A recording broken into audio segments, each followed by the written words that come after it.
Hello everyone, this is रोली पांडे। सो आज की class में हम देखेंगे कि प्रोसेस राइटिंग अप्रोच के कौन कौन सी स्टेजेस होती हैं, कौन कौन सी चरण में, कौन कौन सी स्टेजेस में प्रोसेस राइटिंग करवाई जाती है। मतलब लिखने की पूरी प्रक्रिया है, उनके कौन कौन से चरण होते हैं, ये आज की क्लास में हम देखेंगे। सबसे पहले देख लीजिए 1 2 3 4 5, मतलब कि टोटल कितनी स्टेजेस होती हैं।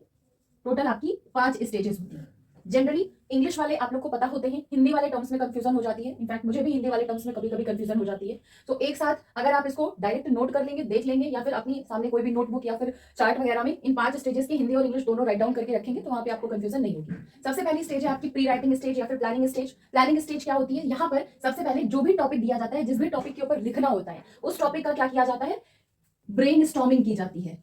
उस टॉपिक के ऊपर सोचा जाता है, विचारा जाता है, इमेजिनेशन किया जाता है, उस चीज से रिलेटेड जो जितनी थॉट्स हैं उनको रिमाइंड किया जाता है। उसके बाद उन सारे के सारे थॉट्स की क्या की जाती है? आउटलाइनिंग की जाती है।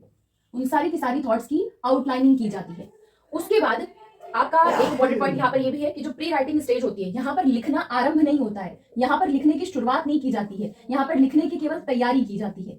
क्या क्या लिखना है, कैसे कैसे लिखना है, इन चीजों के लिए हम कौन कौन से पॉइंट्स को लिख सकते हैं, ये आपका प्री राइटिंग या प्लानिंग स्टेज में जाता है, जहां पर ब्रेन स्टॉर्मिंग करने के बाद जो भी पॉइंट्स होते हैं उनकी आउटलाइनिंग की जाती है। मतलब ब्रेन स्टॉर्मिंग और आउटलाइनिंग आपकी प्री राइटिंग या प्लानिंग स्टेज, मतलब की पूर्व लेखन या योजना में आती है। नेक्स्ट आपका है ड्राफ्टिंग, प्रारूपण। ड्राफ्टिंग में जो भी हमने आउटलाइनिंग की है, उन सारी की सारी आउटलाइन की गई चीजों को लिखते हैं पैराग्राफ के फॉर्म में।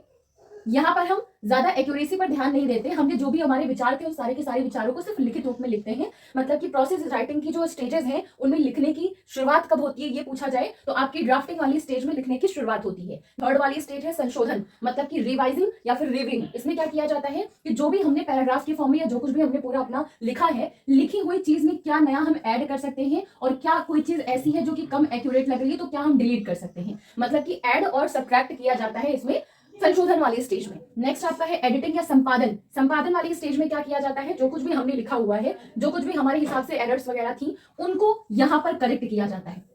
एरर मतलब अगर स्पेलिंग में करेक्शन की बात आए, वर्तनी में करेक्शन की बात आए, पंचुएशन वगैरह में थोड़ा बहुत त्रुटियां सही करने की बात आए, या फिर व्याकरण को थोड़ा बहुत सही करने की बात आए, तो वो आपका क्या होता है? एडिटिंग या संपादन वाली स्टेज होती है। लास्ट आपकी पब्लिशिंग होती है, प्रकाशन, जहां पर फाइनली फॉन्ट वगैरह डिसाइड करके या फिर नॉर्मली फाइनली हम टीचर के पास जाकर के सबमिट करते हैं, तो ये आपकी प्रकाशन वाली स्टेज होती है।